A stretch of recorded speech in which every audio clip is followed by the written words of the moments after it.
Alright, there we go. Hey everyone, it's Tav. We're back again with the... Hold on, screen's not right. I don't know how everything got so... Nope.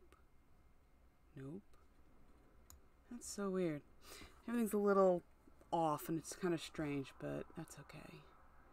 Seems like it's all back on. There we go. Alright, so done playing with the screen. So this is the last part of chapter 8. It's been a while since we've done one of these. In fact, I'm going to actually go ahead and take a quick look to see when the last time I did one of these was. I'm actually going to cancel this because I was going to stream on YouTube, but I decided to change my mind. So the last one was exactly 10 days ago. That seems to be about the trend, because the one before that, was... Yeah, those are 2 days in a row. Cool. I also have another class video I have to get done. I have 2 class videos I have to finish before I can actually, say I'm done with setting it up, and I have not been doing anything to advertise it. It's been kind of...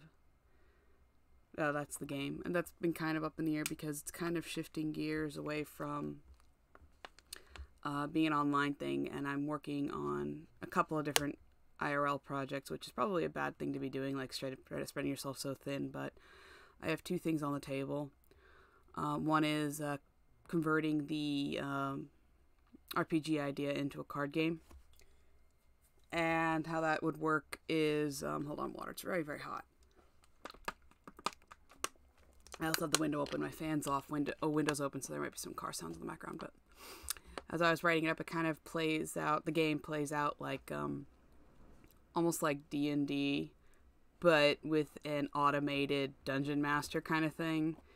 Like, there's no, the cards and the randomness of what you draw or how you play end up determining everything and how the story progresses, because it's a story-based thing still, and you're going to be telling your story as you play.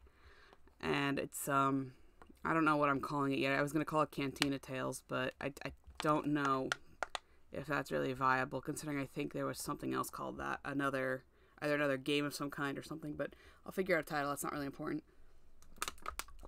What's important is I have at least one scenario kind of in test phase.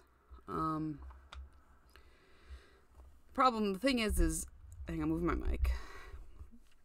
This is actually not it's gonna sound like a humble brag, but it's not. It's more like a, it sucks kind of thing.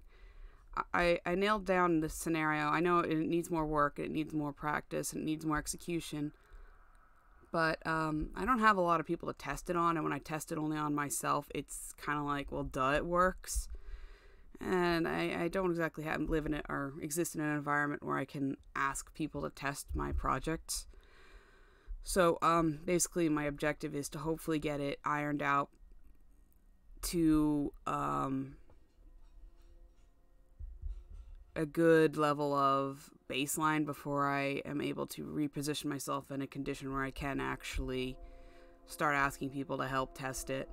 I mean, I guess I could always ask people online, but my online presence is, like I said, I've always said this, it's not great. I haven't found that magic combination or system that would attract attention or get people interested. Sometimes you go hard and you don't get anything. Sometimes you do nothing and you get stuff. It's like, it's so strange. Like, I just,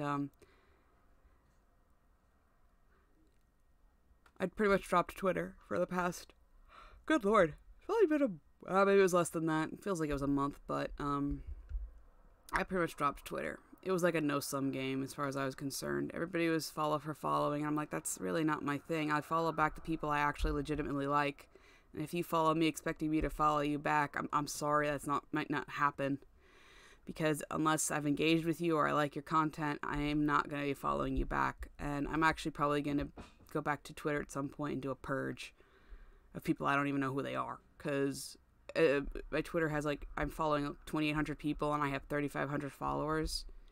Yeah, I mean, I'm not that person that's like, low ratios is best. It's more along the lines of, if you're actually interested in what I'm doing, I want you to follow me. And if you and I start engaging and we like each other, I'll follow back, you know?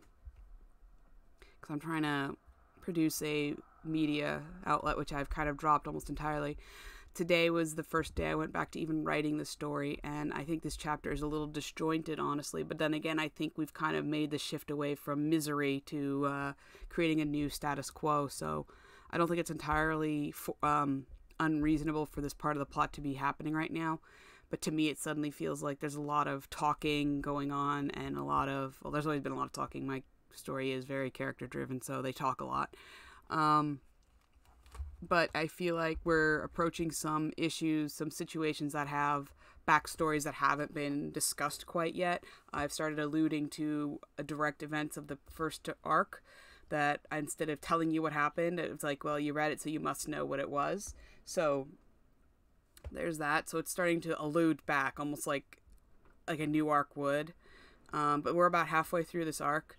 The last chapter was, and this is Emerald Adagio now. The last chapter was Jukebox Hero, not Jukebox Hero, that's later. It was Arcade Hero, and that was focused on Sari and her ability to manifest. I think I've already talked about this. Her ability to manifest digital imagery in sort of a holographic projectile, three-dimension, null image. I mean, it's still an image, but it's been lifted from a screen into the 3D world, but it's still a cast image of sorts.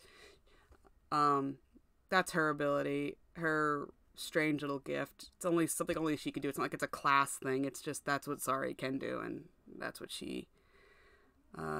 that's her hidden power. We're getting up to picking up Cassidy.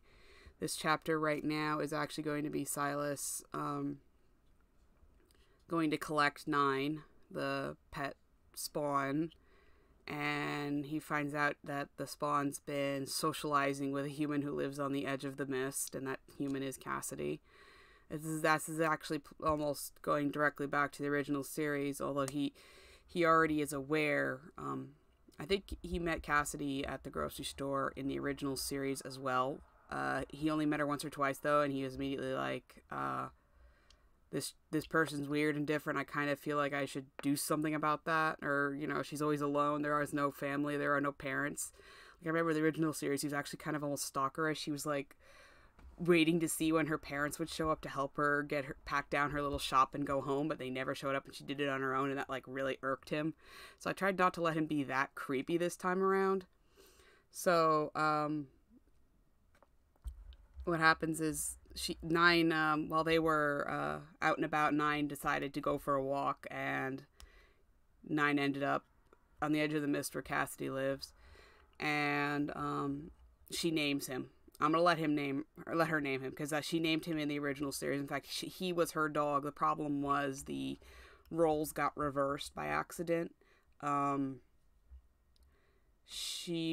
Her original role was kind of like a spawn whisperer, but that turned out to not be her wheelhouse. Wheelhouse actually turned out to be sigil weaving. And these were all classes that existed before. But and Daniel was the one who could speak to Quip 9 efficiently. So Daniel became the whisperer. But it was really a weird dynamic. Daniel eventually then got handed the tome, so it was really confused what the kids were doing. They were really a little disorganized in what the kids were up to, because right now, because back then Sari was also an adult, and she's an adult, but she's not, but she is, but she's not. She's this very fluid being of, she can snap into a very controlled individual pretty immediately. But she also has a lot of repressed and a lot of regressed issues that she has to deal with, and that mainly is being the fact that she never grew up. She can hide it all and just be who she has to be for any given scenario, but she never had the chance to actually grow into a person. So fostering a personal identity is something she has to begin doing. And in this last chapter, Arcade Hero, she does that by meeting, what did I end up naming this lady? Her name was originally Naomi. I think this is, no. This is the chapter we're working on. Her name was originally Naomi, but it became something else. And I like her. I didn't color code this. Oops, a diddly do. Like,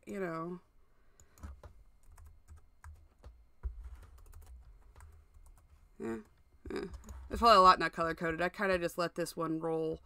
This was after I went through and reorganized how the chapters were, how the parts were done. Is that remain to wait? No, sorry, no. Originally I introduced her as a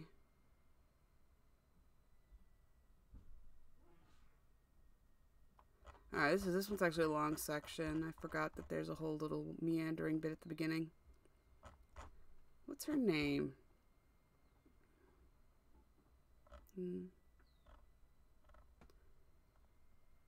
This sucks. I don't remember. I wrote it down. In fact, it's in my notebook if I really want to reach over and get it.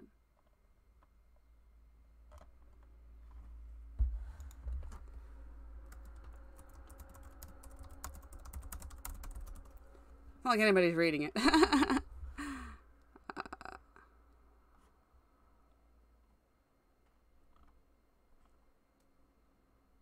Layla. Her name's Layla Walker. Her wife is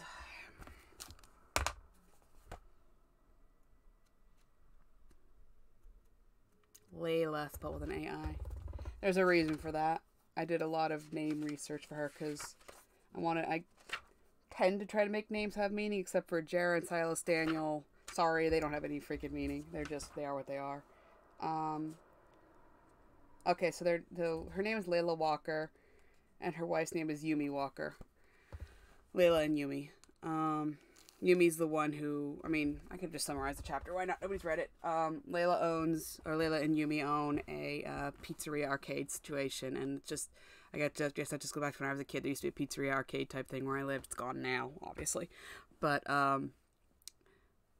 their daughter worked at the Riftworks, and she is MIA. Not necessarily, nobody knows if she's dead or not, most likely is. And when the news of the Riftworks got to them, because they are the next town over, they're 100 or so miles away, which is still questionable whether or not that's safe. But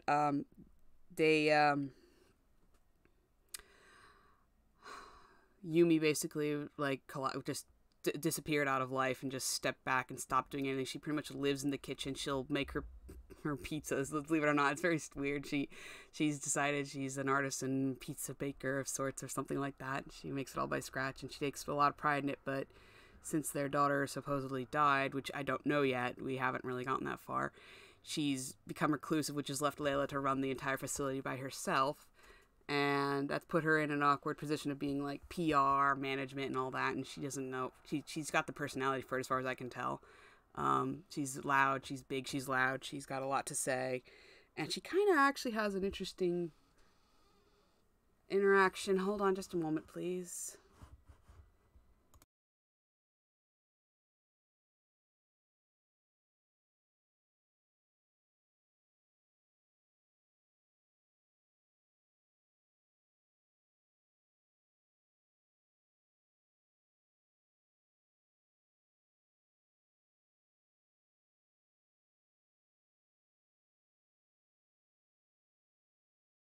Anyway, so she actually has a conversation with Kaitax, which is, I don't know, she takes it so, like, point blank. That's something I realized with the secondary characters are introduced, and mainly that's Arya and now Layla, and they're both very point blank about Kaitax's existence. They're like, oh, okay, you're here. And they'll talk to him pretty upfront and forward. And, there's a whole conversation between Layla and Kaitax, and Silas has jack all to say during the whole thing because it's not his ward they're talking about. They're talking about Sari. So it's an entire conversation between Kaitax and an ancillary individual, a secondary party, which I think is kind of interesting because in the original series he didn't really talk to people. He was very dead set on not talking to humans. He would pretty much relay everything he had to say through Silas. And in this situation, he's incredibly protective of Sari. Originally, he was like, Sari who? You know, it was like, he's like, yeah, she's important, but she's not, like, emotionally important. She's just, you know, a very powerful individual who I kind of bred to be that way, so blah. and she's one of a long line of individuals who are like her. And this one, it's more like Sari is wholly unique. But yeah, so he's more social than I originally had him being, and I kind of appreciate that he was able to hold a conversation with another character that wasn't Silas or Jaren. So it kind of says that he's able to actually function in society, which is good. He's getting there. It's also kind of made him very severely, obviously defensive of Sari. I mean, that was pretty obvious early on. There's no doubt that he was incredibly defensive of Sari. But that's chapter 5 of Emerald Adagio. And one more time, in case it matters, which it probably really doesn't, considering I'm still doing this stuff, even though I'm so damn defeated. But it's keep going. You got to keep going. I'm gonna keep posting. I'm probably posting less with the intentions of actually getting any eyes on it, and more just. I mean, this whole thing started with me just writing it because I wanted to write it. There was no rhyme or reason behind it. There was no, let's make money. I mean, there was always the hope that maybe somebody would check it out and like it, not necessarily make money on it, but be like, hey, somebody actually likes it. That's cool. Monetization was like such an afterthought, and so I probably shouldn't have even thought about that. That's probably where I went completely wrong, because I wanted to turn this into just this media thing that I was able to create, and because, like I said before, that didn't post. It was supposed to post last Tuesday. Or is it posting this Tuesday? No, it posted. Oh, wait, what? Oh, I didn't put the new tag in it. Yeah. With the new system. Oh, yeah, there it is. Emerald Adagio. Update? Why isn't it here?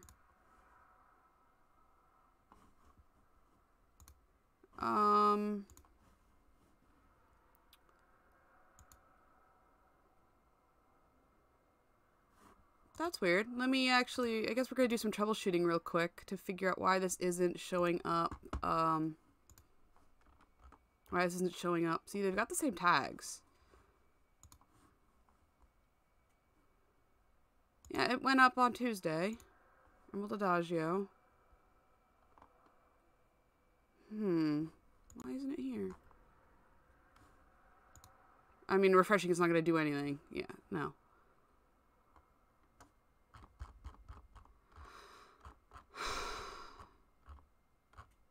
Did I tell it?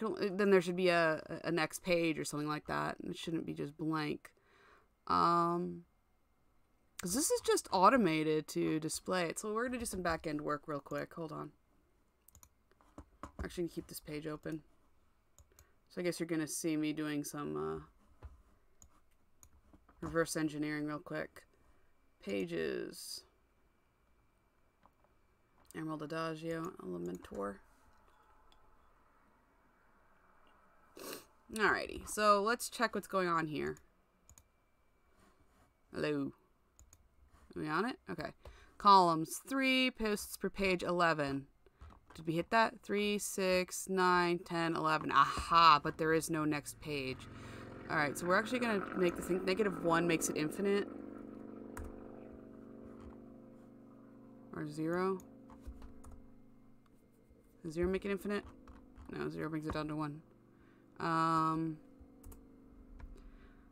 I guess we'll just make it 20. Is it here now? Yeah, it never got a summary. I'll put that in there. So I guess we'll just leave it at 20. I don't think this is going to hit... Well, it might hit 20 parts. It's already at 11. Alright, so we'll just update that. I swear there's a way to make it just not count them. Not just put up whatever without limit. There we go. Okay. Our arcade hero needs a summary real quick now. Our part 2 needs a summary.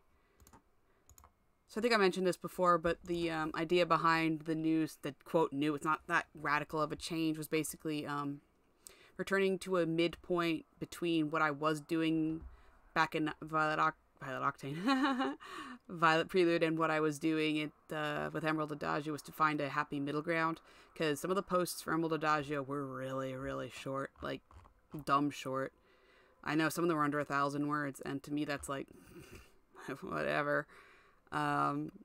So we went back and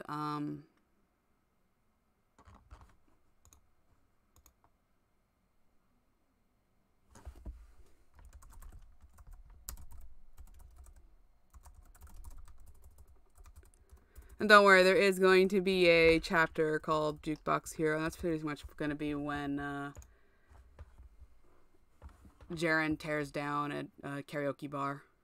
Don't worry, it happens. It's adorable, and I'm so excited about it. Closing this. Now it should be good. Actually, one more thing I have to do. I should get rid of the ... And there was something else. Oh, we may as well just make this a maintenance post. So, something that has to be done now is I need to go to the bottom of part 1. On we go. This is actually easy. We insert our silly little arrows, which are very far back.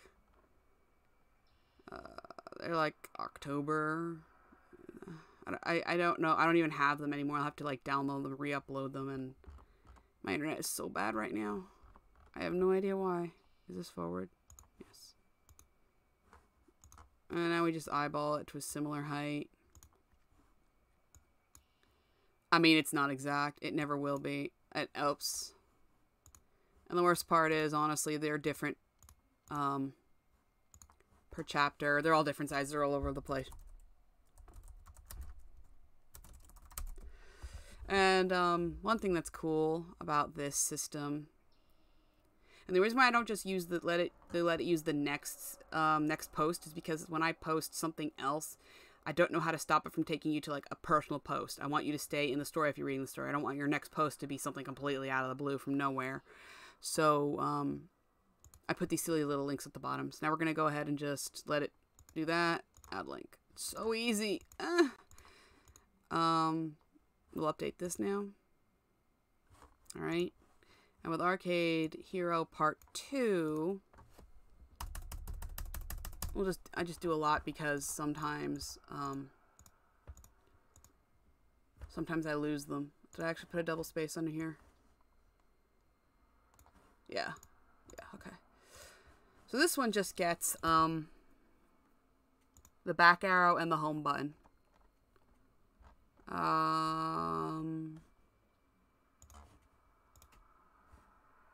So this will just read chapter 5 part 1. You know, go back, do what you want to read. That's an okay size. So then we go down one more and we add media, and we put my little house in. I made these so long ago. I made these back when I had no idea how to optimize navigation on this page. And now we're gonna just press link. I think I can just. And I had like complicated. It wasn't complicated. It was just a lot of navigation at the bottom of every chapter. I think that's actually the record time of recent.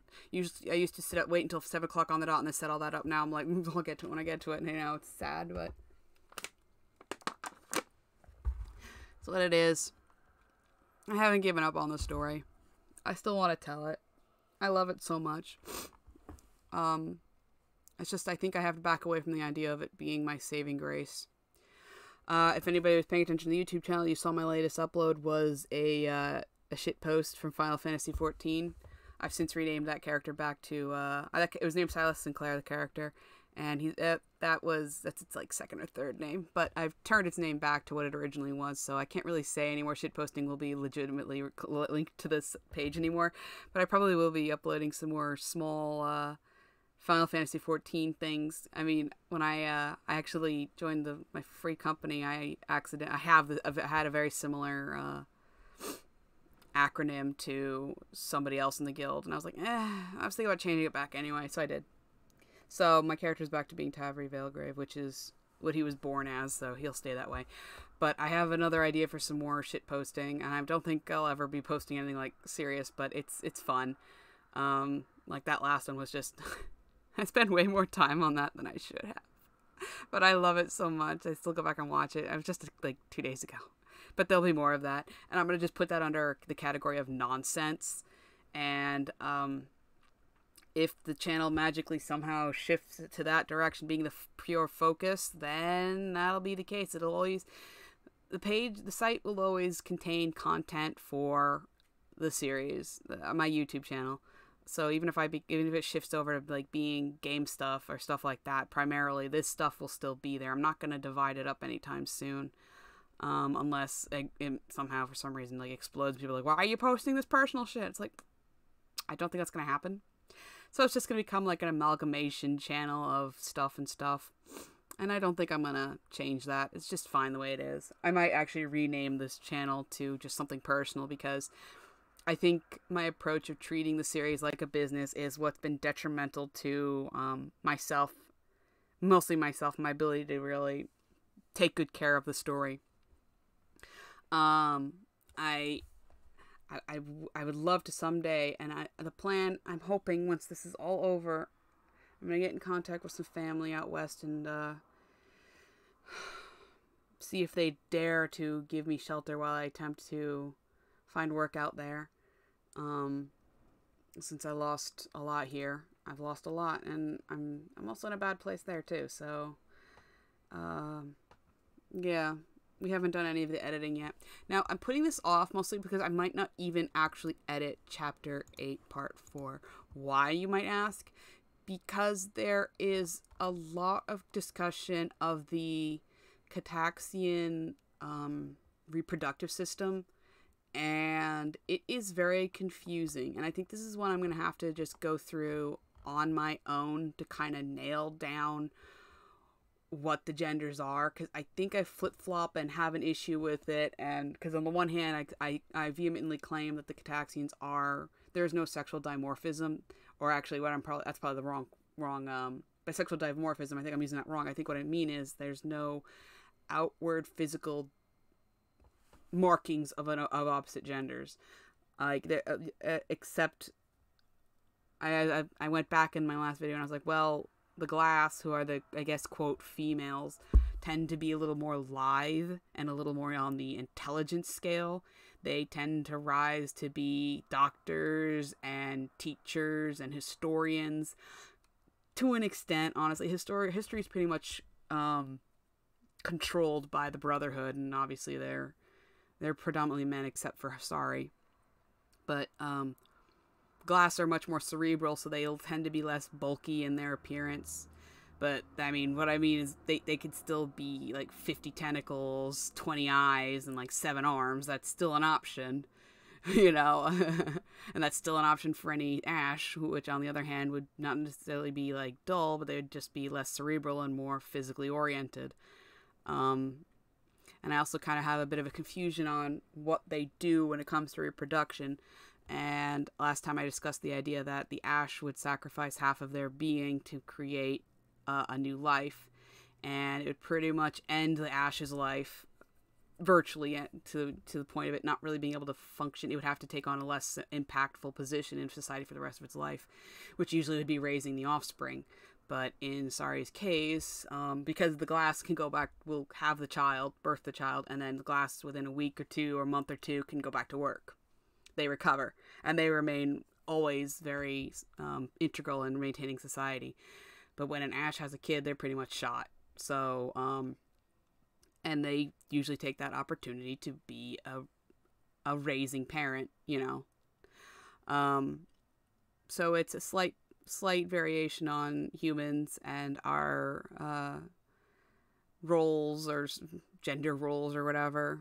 But I don't think I make that clear in this chapter. So what I'm actually going to do is I'm not actually going to edit part 4.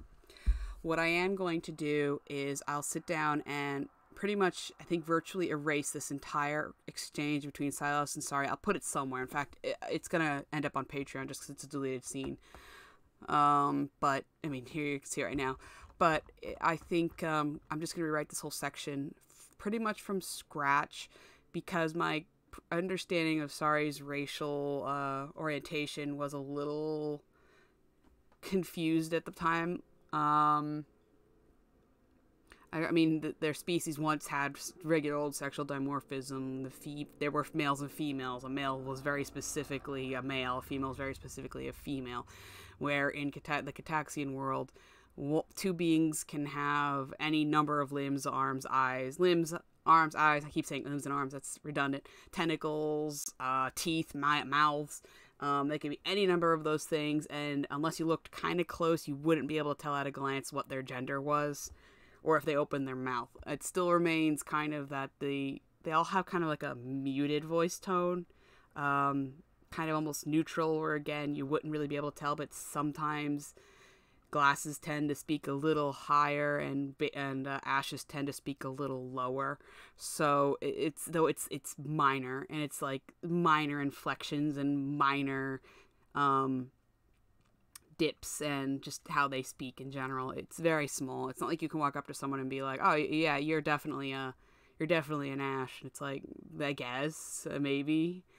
And the thing with Sari is she on the role of the census in the original series, Kaitax was a very, very horrific leader of the Cataxians. He was not hands-on. In fact, he was so pissed off that he was neglected for so long that he actually created the role of the voice. Now, how it happened originally, and this was cool and all, but it doesn't work in the current telling of this tale. How it worked was the Cataxians summoned Kaitax, and they trapped him to fuel their life because their world was ending. Now, the difference between that and now is now there is a reason. What happened was with that scenario is I started questioning, how did they know the incantation? How did they learn? How did they figure out how to tap into the void? And at first it came to be they always had access to the void, even before they became Cataxians. And then it became that their entire society was built on the void, and it was pretty much the first society ever to tap in and utilize the void for their own personal gain. And then I thought, well, would the void be okay with that? Because I established in that series too that the void is very conscious of itself. It's aware, and it knows what's going on. If not for itself, then for the creatures that live inside of it, I call it's their home, they'd be aware of it too. So I said, well, how would the void react to knowing mortals are abusing its resources? And I'd say negatively. So that's where I think that's where Mother became an aspect of the series. Originally, it was just Father and the Nine. And our Mother was going to be this, like, mythical figure nobody ever knew. But no, everybody knew Mother. And she basically, they're on the verge of waging war against these mortals because they're fucking around their energy. And obviously the mortals have been doing it for generations, but the Void only just noticed because, time's very different. To them, it was maybe... there's no real concept of time. But... they just noticed to them it's a brand new thing, and it's a problem. Father wants to just wipe them out, and Mother's like, no, I'll go talk to them. Let me go talk to them, because she's still very much in touch with her mortal side. And she goes, and whoopsie doodles, she realizes she likes mortals a lot. And she still likes mortals, and she wants to be with the mortals. She eventually finds someone she wants to be with, she finds someone she loves, and she wants to live a normal life and not be this birther of abominations anymore. So... because of that, she ends up spawning the last three, because of those feelings, she ends up spawning the last three lords, which are Horrocks, Kaitax, and, I think her name is Zixel at this point. Zyzel? Yeah, it's Zyzel. And Zyzel. So, Zyzel's Horrocks, or actually, in order, it's Horrocks, Zyzel, and Kaitax. Horrocks being the oldest, Kaitax being the youngest, Zyzel being, I don't know if Zyzel ever really woke up. I think she was almost like, I think you'd almost call her a stillborn kind of thing. Or just really disabled in the realm of Void Lords. She was not, she didn't turn out okay. And Horrocks is incredibly protective of her, because the top six, the two other broods above them are like, ew, you guys are disgusting, you shouldn't exist, you're abominations, and you need to be either purged or, like, really dropped in rank. And Horrocks is like, and especially with Zaisel, because she is so disconnected and not in reality at all, or in the void reality. And everybody's like, that one really should be gotten rid of and replaced. And Horrocks is like, no, she's my sister. I'm going to keep an eye on her. And I basically am spoiling Horrocks' relationship with Cassidy right now, but that's okay. And Horrocks basically makes it his life goal to do whatever it takes to make sure Zeisel's okay. And Kaitax, when Kaitax is born, he's born pretty much blind and deaf. He can't do anything. He is a mess. He can barely think. So he's a lot like Zeisel, but Zeisel is handicapped to the point of like, actually he's probably handicapped even more. Zeisel's just, she constantly forgets who she is, where she is, what she is. She'll start spouting memories she's never had. She'll start talking about things she's never done, lives she's never lived. And meanwhile, Kaitax is just like non-functioning. Horrocks is the only remotely functioning member of the third. So what happens is, after these are born, Father's like, okay, there's a distinct issue with these individuals. They are not my kind. They are not of the void entirely. And that's when he starts actually paying attention to what Mother's doing on this mortal world. And he realizes that she is forming a very intimate relationship with a mortal. And this obviously does not go well. So because Kaitax is technically brain dead, Father is able to access him and use him to basically wage a war. So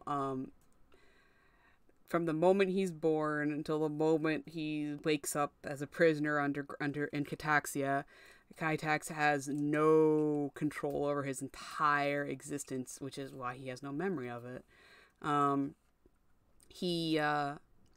He's basically turned into a genocidal dictator, basically. And he does a lot of harm and a lot of evil. And it's Father who's controlling him, but Father makes sure it's the name Kaitax that's spread, not his. So he pretty much waltzes around like, yeah, I'm Kaitax. I'm going to murder the shit out of all of you. You're all going to die because I think it's time you all died. I don't want you living anymore. Time to purge you all. And so Kaitax became this very evil word and this very evil being in Cataxian lore. Oh, I spoiled that bit. Back then they were Kalians, in Kalian lore. And he ends up being manipulated into actually facing off with Mother. And that's actually the last thing that happens in that arc. The last thing Kaitax ever does under Father's control is, and I mean complete control. He can maybe ping a thought once in a while, but his body's basically a puppet. So he kills Mother, or he shackles her. He starts by binding her to her mortal lover and then pinning her to a wall and leaving her there to suffer for the rest of eternity. So basically on the surface of Cataxia, there's two very powerful beings in prisons. One of them is Mother, and the other one is a thus far unmentioned aspect of Void Invasion, which is a seedling. Earth's going to encounter theirs, I think, in the next arc. Or actually, it'll probably happen after Horrocks, the final counter with Horrocks, which is his arc, Xanthus Cantata. So it'll probably be the following arc where Earth finally gets its seedling. Earth is in a very different scale of invasion than previous planets. It's kind of uniquely... it's not following the same path. And the primary issue is, obviously, it's Silas is one of the primary issues. The other issue is the Horrocks' little bit of unwillingness to continue with his duties. I mean, if you read the first arc, you could see that he probably should have murdered the shit out of Silas, but he didn't. I mean, he chased him, could have murdered him, got close, but didn't, even though he definitely could. And at the beginning of this arc, same thing. Definitely could have murdered him. Like, the murder ability was with an nth. Like, it was right there. In fact, he was like one move away from killing him, and then he didn't. So Horrocks is showing signs of weakness, or not necessarily defiance, because he can't really be defiant. But his role is, I guess, when after Kaitax was disposed of, and by disposed of, I mean once Father abandoned him and pretty much left him for the Cataxians to enslave for the rest of their existence so they could survive and basically make him pay for what he did to their people, he turned around and said, okay, what about you two? I mean, what are you going to do? Are you going to help the cause, or do I have to kill you? And obviously, Zaisel has no capability of really grounding herself in the present and saying, okay, I'll do what I have to do. Horrocks can. So Horrocks says, yes, I will serve. What do you want me to do? And Father gives him this really menial task of just going planet to planet and placating the people's rising in political power, spreading either religious or political dogma, and just subduing the people so the invasion is pretty smooth. And it's really an ancillary method that doesn't need to be done. The invasion can be as brutal as or as subtle as Father wants it to be, but he gave Horrocks a purpose basically so Horrocks can really never come back to the Void. And the threat was, originally was, if you don't do it, I'll kill your sister. And Horrocks said, you're not doing that. So Horrocks takes Zaisel and he basically runs with her. And to him, to Horrocks, he knows the truth of what happened with Kitax, but he cannot say anything, and he can never really speak on it. So he accepts the traitor, or he espouses the traitor story, the tale of his treachery, and that's what Horrocks has to, on the forefront of his consciousness, accept and espouse. He can never acknowledge the fact that he knows the truth, or he risks enduring Father's wrath, because he is still by proxy directly tied to him in some ways. And if you were paying attention to the first chapter, it's pretty obvious the kind of power Father has over him. So Father is this be a terrible creature that exists in the Void, and he wants to end mortal life. Originally he didn't give a shit. Now he cares, and he wants it all gone, because now he's a vengeful asshole, especially because of his girlfriend, because his wife, who was, abducted against her will anyway. So, he's the big bad. I've spoiled that. It's okay. And so Horrocks' thing is keep Zaisel alive, keep jumping planet to planet, where every time she passes to another planet, her memories are erased and she starts over. And that's her problem. And that's what happens to her constantly. Every time she shifts to a new world, she doesn't know who she is. She has to meet Horrocks again. She has to learn who he is and whether or not she can trust him. And he has to set her back up with an ability to survive on the world, because she can't stay with him. He can't be dragging her around. She has to be left someplace stable. And on Earth, since Horrocks is obviously starting to develop some questioning aspects, he actually convinced Zaisel to bear a very specific sigil, and what the sigil does is it stops the spread of the mist, which is why it's not spreading in that one direction, which is to the east of like across the country, back towards, away from like the west coast, back east. That whole line has been stopped, but meanwhile it is still going the other direction. She doesn't really know what the whole gist of it is. She doesn't really know what's going on. She just knows that somebody she trusts asked her to do something, so she does it. And she develops into Cassidy Jones. That's who she begins identifying as. That's the personality she's dug up this time around. And a lot of umming, but that's, in the original series, I didn't know who Cassidy was. I didn't know who to link her back to, where her family were, where her parents were. Actually, what happened was her family was going to be her parents were going to be ancient beings who studied the Void. Her parents were going to be Archons, basically. Her parents were going to be Archons who traveled on and off the world. But that was getting a little overly complicated, so I just said Horrocks is her ward. He takes care of her as best he can. He's not in her life directly very often. He sends her what she needs, and she pretty much takes care of herself. And the whole cookie sales thing, it actually links back to the original series, where she was looking for a way to take care of herself a little better and do better for herself, because she knew she couldn't rely on whoever her quote parents were, aka whoever her warden is, which is Horrocks. So she wants to make money, so she pretty much catches wind of this scouting thing and the cookie selling, and because she doesn't have parents, she can't officially sign up, so she gets subserviced by an actual scout who gives her stocks for her to sell. But it's the same abusive relationship, and Cassidy takes her job very seriously. and she meets Silas, and obviously she's already mentioned that she has a weird shadow, so obviously she has some kind of kinship towards whatever Silas, towards what Silas is. So towards the end of this arc, I believe, yeah, this one, he virtually adopts her and gives her an actual stable family situation, and Horrocks is pissed because he always wanted to do that for her, but he never could. He could never offer her that, and here was Silas, aka Kytax, the brother that's the reason he's on these crusades, doing it for him, and he is not happy, which is why this arc goes straight into Xanthus Cantata, which is basically Horrocks' pedal to the metal move to overthrow the world and get rid of Kytax, because he knows as long as Kytax is alive, Father will never leave him alone. He's basically going to be used as often as possible to stalk, hunt, and kill Kytax, so this has to be done.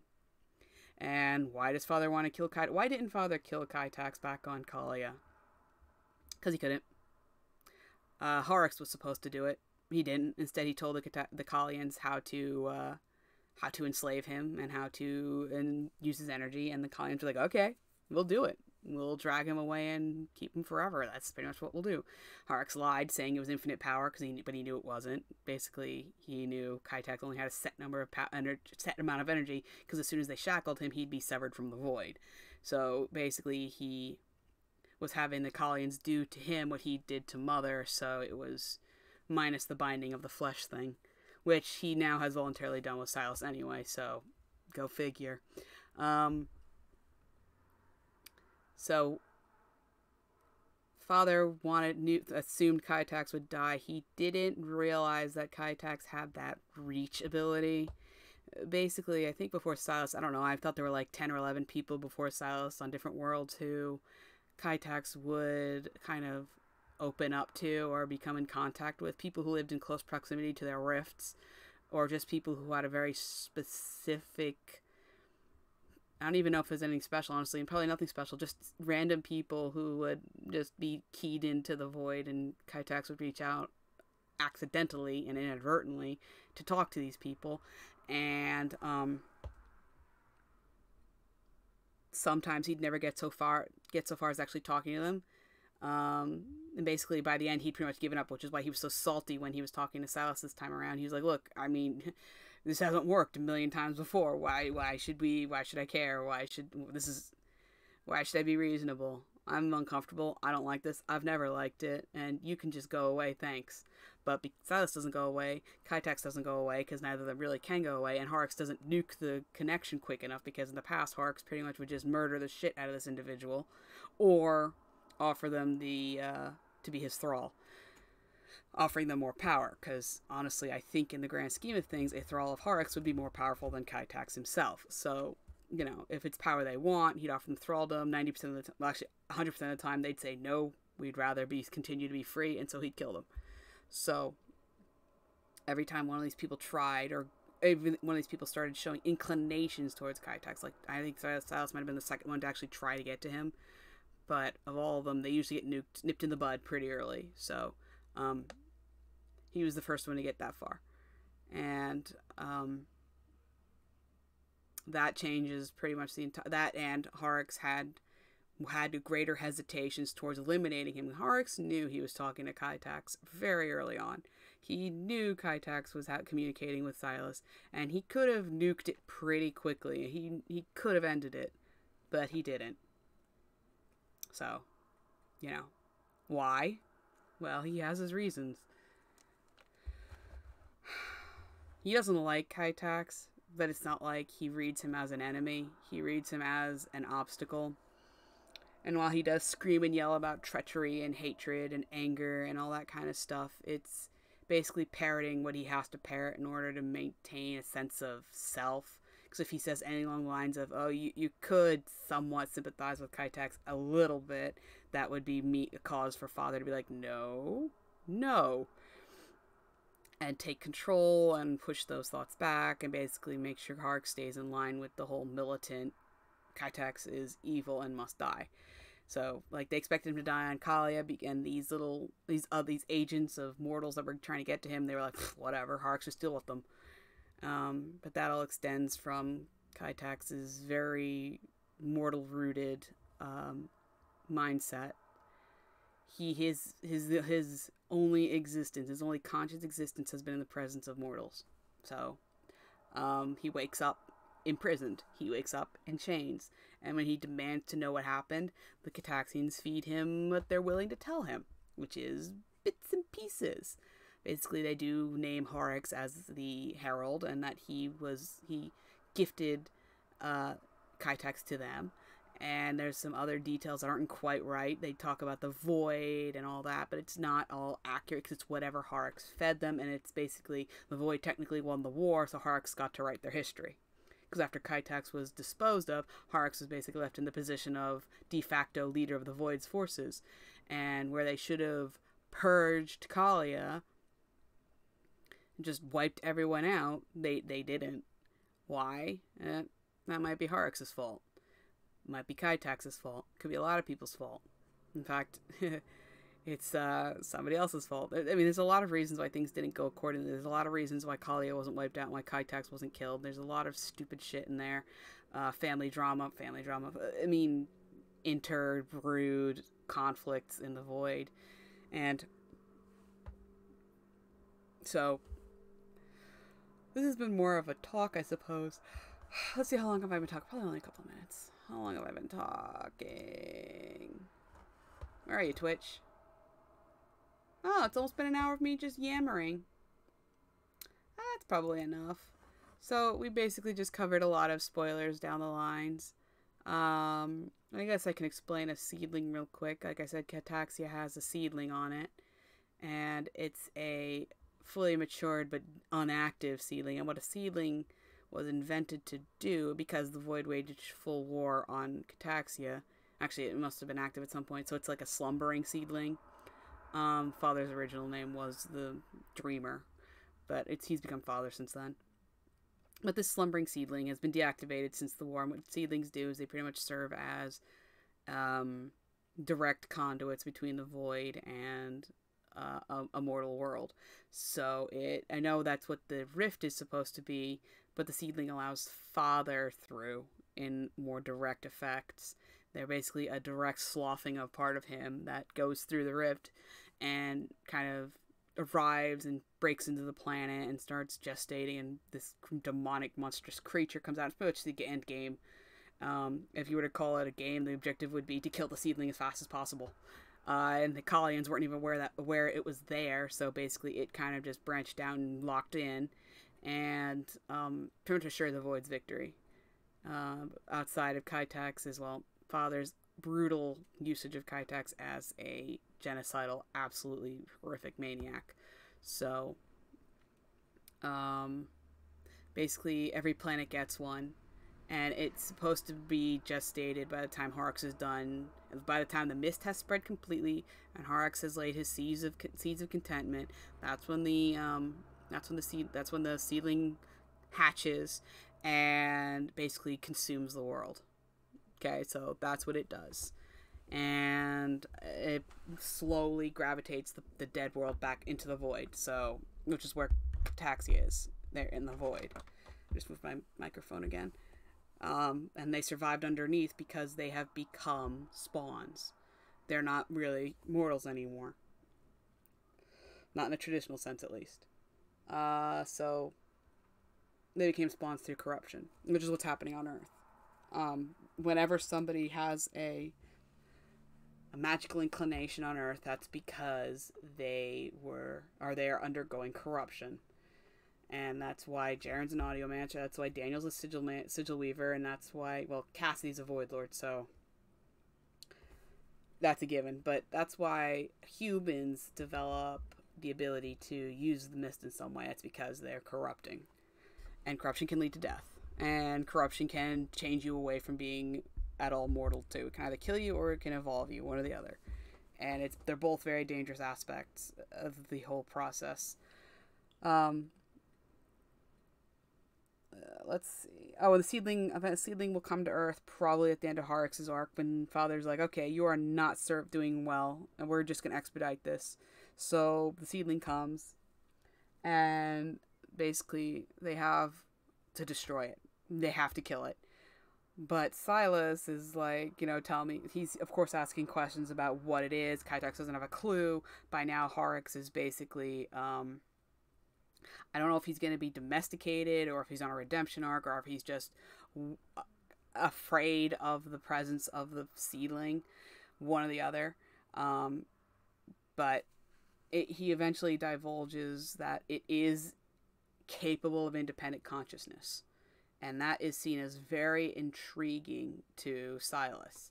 And it's an extension of Father, a direct extension of Father, but it can still, on the off chance that it's not being tapped into, it can still potentially form its own thoughts. And those are usually thoughts that are born of Father's will. So it basically just becomes Father 2 or Father Junior or just this mimicry of what Father would want because it's been imprinted with Father's will. So I guess the idea is whoever gets to the seedling can imprint its,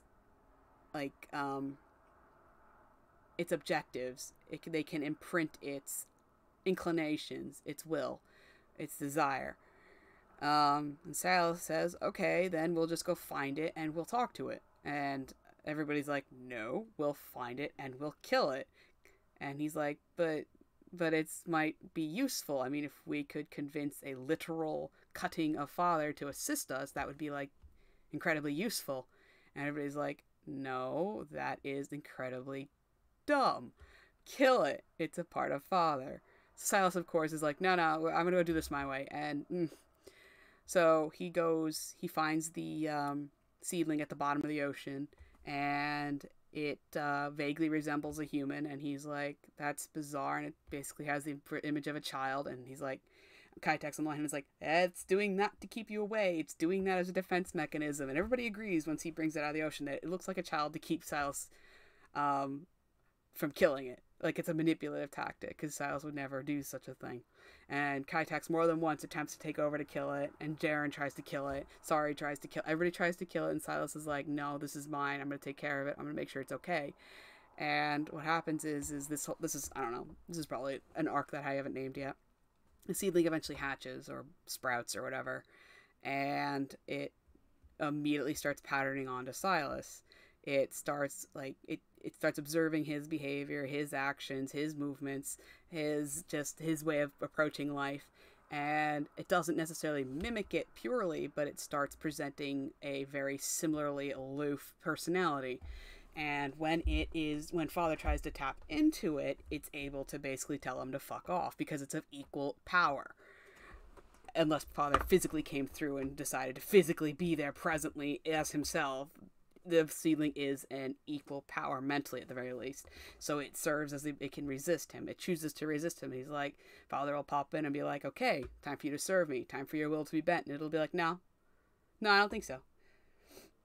So that's the seedling, and its purpose is to be a weapon, and everybody makes sure it knows this, that it is a weapon. It is dangerous. It could at any moment become this terrible thing that'll ruin everything and kill everyone.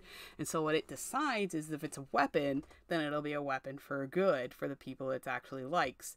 So the seedling basically does this thing with Silas where they interface, and the seedling can become a tool or a weapon, and basically it gives itself over to Silas and says, you can use me however you want. And of course, Silas is not of the type to be like, I'm not going to own a person. That's kind of gross and terrible and not good. And the seedling's like, well, first of all, I'm not a person, but second of all, that's really nice, so I guess I don't have to be a weapon all the time, but I'm here if you need me. So he basically instills free will in this thing that's not supposed to have any. And it becomes slightly problematic, especially for Jaren, who is really unhappy with Silas's inability to do what has to be done, because in his mind the seedling can still be turned and still be used to destroy them, and he has every right to believe that, because as far as Horrocks has told them, that is still possible. That is always possible. That will never be absolved, because where Horrocks can be cut off from Father, a seedling can't be. It can't ever be completely cut off because it is him. The only way you could cut off seedling would be to sever the tendril it was cut from. which means you'd have to go into the void, figure out what of Father's infinite tendrils this one came from, and remove it from his body. That's it. And that's, like, not going to happen. So, the seedling pretty much becomes Silas's weapon. His actual physical weapon takes whatever form he needs it to be. And since Silas is barely even able to fight with his own two hands, or his own tendrils, adding a weapon into the mix just makes it all the more a mess because, like I said, he has no, even at this late stage, he's still not much of a fighter. But, you know, the seedling insists that they stick together, and that causes a bit of an issue with Daniel as well, because Daniel's already seeing his father being pulled thin between him, Sorry, and Cassidy, and now the seedling. And now it's like, this is my dad, he's my dad first. You all are kind of taking him away from me. And his ability to accept that is starting to diminish at this point, because yeah, there's a conflict going on, but he still kind of wants to be with his father a little bit, you know? He still wants to know his dad as his dad. And so there's, of course, the relationship issue between them developing, and they have to forge that, put that back together. And Daniel likes Sorry and Cassidy. Don't get me wrong. He likes them. He likes having them around. He's very gentle with Sorry, and he's very on age with Cassidy. So they're rough, and they can be a little obnoxious together. So he's actually, like, more respectful of Sorry, but he's also very understanding. With Cassidy, they argue, and they're blah, and they this and they that. You know, they're basically, for all intents and purposes, they're kind of like almost twins in the age bracket. So just picture that, a pair of 12-year-olds just bickering or whatever. So they get along too. Daniel loves them, but he again starts feeling resentful, especially with this seedling thing, because up until then he could handle, because he could handle Cassidy, he could handle Sorry, he could handle his dad, sharing time with all three of them and independent time with each of them. But with the seedling, that is still potentially a deadly threat. His father's giving it way too much attention, and even Cassidy and Sorry can see this, and they're like, we need to reprioritize what's going on here, because yes, there's a conflict, yes, there's a war, yes, things are going to help, but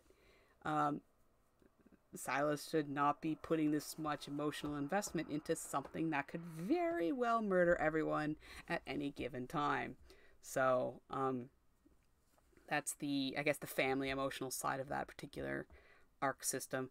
I think that one will come after, or it'll probably be, quote, seeded, it'll be started in the middle of Xanthus Cantata, and it'll metastasize or whatever into its own arc after that. Like, every arc the last arc had little seed bits of this arc. This arc will have seed bits of the next arc. Basically, that's gonna be like Horrocks coming out of the woodwork like, hello, what are you doing with my ward? And more instances of him losing control, because I mean, he can lose control. He ideally makes sure he doesn't. But if Father wants to take control, Father will take control. So Horrocks can't do shit about it. Oh, excuse me. So this was a weird time to be doing this little stream, I know. Usually I do it at night. And usually Twitch has a really good, it's not too laggy on Twitch. That's cool. I'm actually watching the Twitch screen, which is interesting. I just need to get this done. I haven't given the channel much attention, so if you want to follow on Twitch, twitch.tv/TheCataxians, it's basically, this is the kind of stuff you'll get. I do games sometimes. I stream that once in a while. I might not be able to do that because I feel like I'm playing Final Fantasy XIV, and I'm very happy where I am, and I would not like to use, if I ever record things we do, I wouldn't want to use my guild's or free company's activities to, like, promote my series. That seems awfully rank and uncalled for and unreasonable. So either I'll put a second channel out for that, which I should probably do on YouTube too, honestly. I probably shouldn't be putting these these little Final Fantasy videos on there. So actually, I probably will be putting out a second YouTube channel. I know I only have 5 subscribers, so it really doesn't matter. I know I started this saying I wouldn't do that, but I think if I'm going to be playing Final Fantasy and recording it and putting videos out about it, um, I should probably put that on its own YouTube channel. Because I'm honestly investing as much time into that as I am into this, which is interesting because I did say I was working on a card game, and there was another project I didn't even mention. That's my weighted tentacle pillows. Um, I just got the materials finally, and I got the beads finally. I have the design pretty much. I mean, it hasn't been executed yet because I just got the materials, but I have the pattern set up, and we're gonna give it a shot building it tomorrow. So maybe I'll live stream that. Or actually, I probably won't, because I'll be with my mother will be helping me, so I doubt I'll stream it. I'll take pictures. Go to Twitter if you want to see that. Maybe even Instagram. If you want to follow me on Instagram, you can follow the Cataxians, which is back to being a dead account, because I'm, like, at my wit's end with what to do with that page. That's at the Cataxians. You can follow me. I sporadically post just random shit. That's at Tavri Writes. Oh, no, Tavri Does Life, if you want to follow there. If you want to YouTube, currently the YouTube channel is the Cataxians, which you might be watching this rerun there, or the Twitch is the Cataxians. Twitch.tv/the Cataxians, like I said. And where else would be?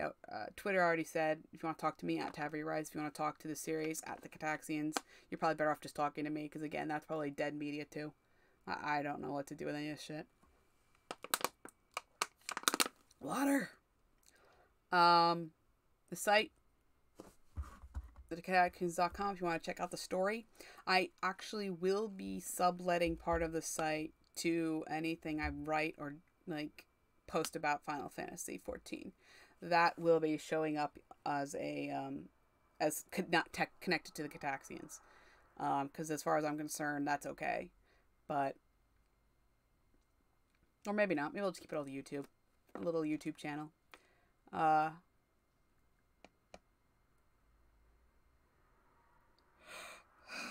Yeah. So you're either looking for Tavri online or you're looking for the Cataxians. They're all me. I don't know what to... I don't know how to close these things. I never do. So we didn't do any editing, so technically the title was a lie. Sorry. I'm going to go back and rewrite that last part of the chapter, because like I said, when I first wrote it, I was like running circles in my head trying to express what I wanted to express, but what I explained here pretty much is what I was trying to say, and I don't think I said it so well. So I'll fix that up. And I think the next, I might go back and read it again later, but I think we're going to start chapter 9. And chapter 9, I believe, is an utter, complete, and utter mess. Yeah, Remnant.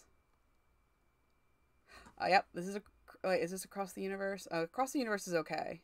I think, yeah.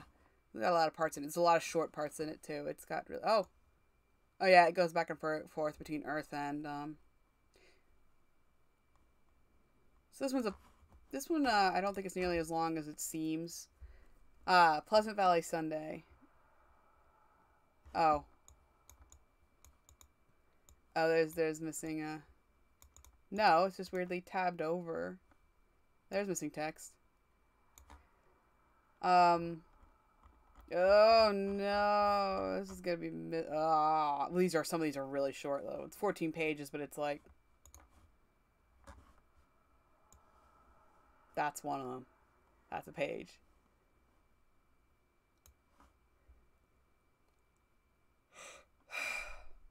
I actually like this chapter a lot. It's an absolute mess, but I freaking love it. Oh. Her text is showing up pretty cleanly. I'm actually surprised. Pleasant Valley. Oh, this is part... Oh. Why did I think I clicked this? Let me out.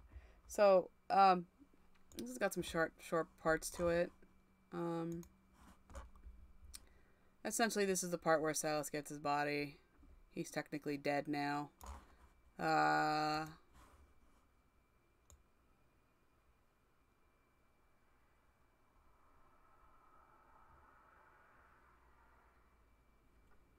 This is the last chapter, right?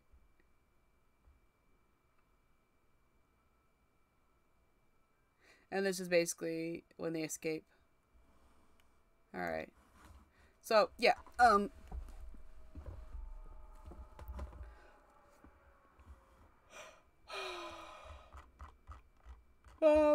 Yeah.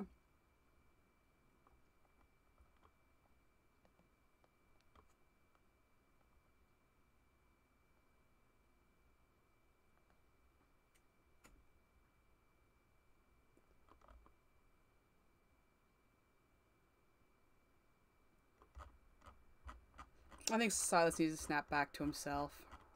He's kind of drifted away. He's become...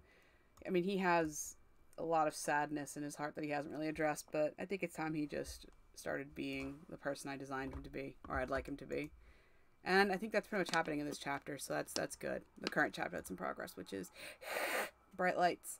We can close this now. Oof. This is the arcade. It's updated. We can close it now. This, oh, nope. We can close this too. I don't know. What did I do? I don't know. Close this. I don't even have it open anymore. I have the site open twice, though, for some reason. So, I guess long story short, I'm probably going to be harping on the story less. But I'm going to keep writing it. As much as I have these 4 things in the air, I'd like to keep them all going. I know time's probably going to create a problem. In fact, the first thing I'll ditch is the card game, if I'm being honest. And if for somehow me fucking around in Final Fantasy becomes something, I will never ditch the series.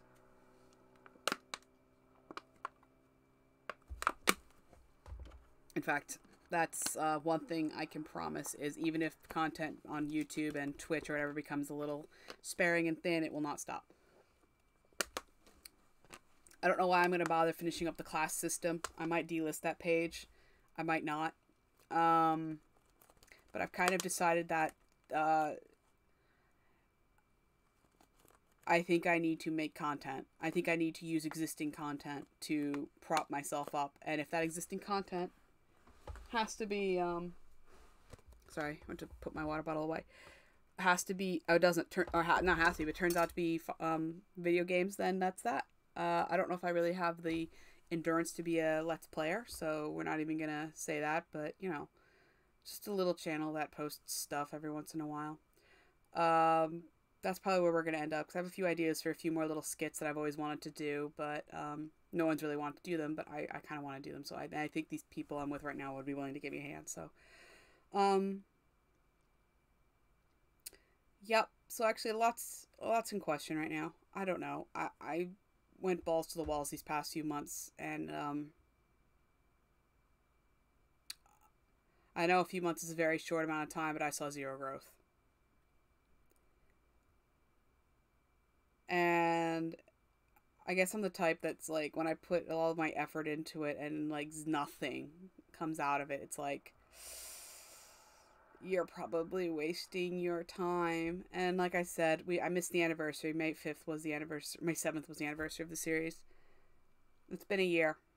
I've been advertising it nearly non-stop, and it's not changed. It's been nothing. And that's disheartening, honestly. I've seen zero growth. I've grown it. I've changed it up. I like what I've done with it. I really like the site. What? What happened here?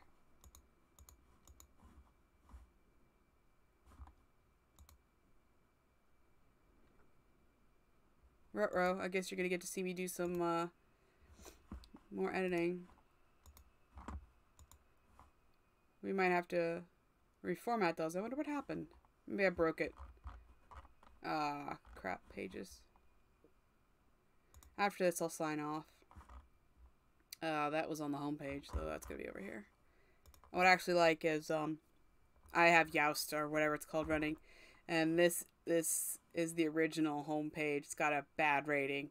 This has a good rating, which means I did something right, I guess. I basically cut down the verbiage, by moving the about sections off the page to a new site. Not to a new site, to a new page. Alrighty. Hey, they look okay here.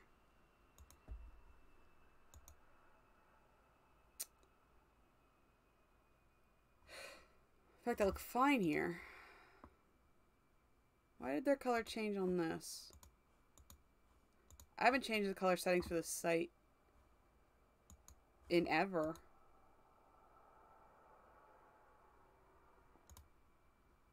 Actually, no, obviously I changed them from black to grayish.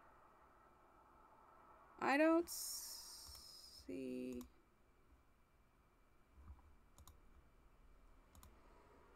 Is this the one? Oh no, that is for the little guy. Okay, so that's for the circle. Is that even the right color over here? Yes. Okay, so that's not my problem. Ah, quotation. Where did I see it? My brain. My brain. Quotation icon. That's right.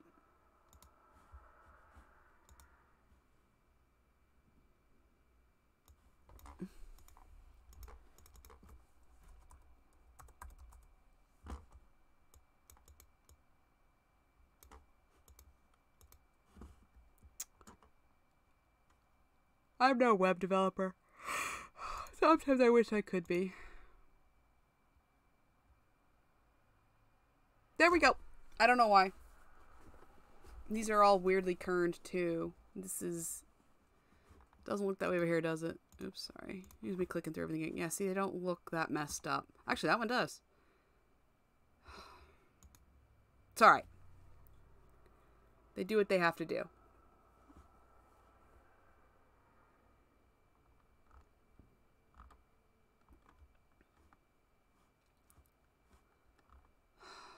I probably should go back to putting everything into this. But it's just... I don't know. It'll never stop, but I feel like... I feel like situationally I can't do my best right now. I feel like I'm in a place mentally and physically that I am incapable of doing my best. I guess that's what it really comes down to. I know what I'm capable of. I know I'm capable of more and better than what I'm doing, but where and when I am in my life is just giving me a lot of trouble, so.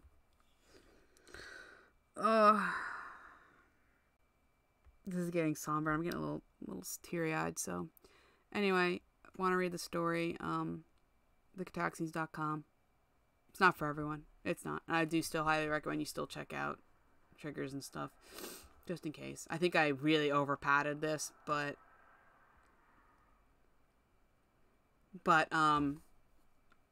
it's better safe than sorry, and just some about shit, you know. Anyway, my name's Tab. This has been a random Kataxine stream that wasn't actually an editing stream, even though it was supposed to be.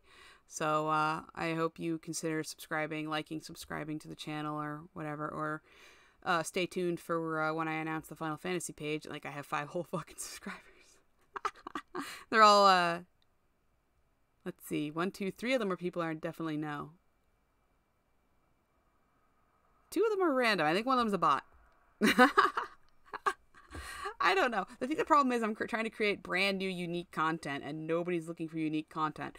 What I know I have to use existing content to further, like whenever you see a web series or something like that, they usually got out there by creating some kind of amazing fan art or some kind of amazing fan fiction or something like that. And everybody's like, oh my God, you have this beautiful fan art of something I'm interested in. What else do you do? And then they find the series, right? Right? So that's how it works in this world. So I need to stop being like the Kataxines is a standalone unit without any need from anywhere. I think it's going to go back to being my hobby, and I'll probably be trying to create other content that can hopefully content that is based around something that is actually already out there and people like to consume, and then piggyback this onto it and say, hey, you guys like my videos here? You like this? Maybe you should check this out too. You know, that kind of thing. So I do think that's probably the future of this. And we'll get rolling with that soon. So thanks again for watching, and I will see you next time. Or I'll talk to you next time. Later.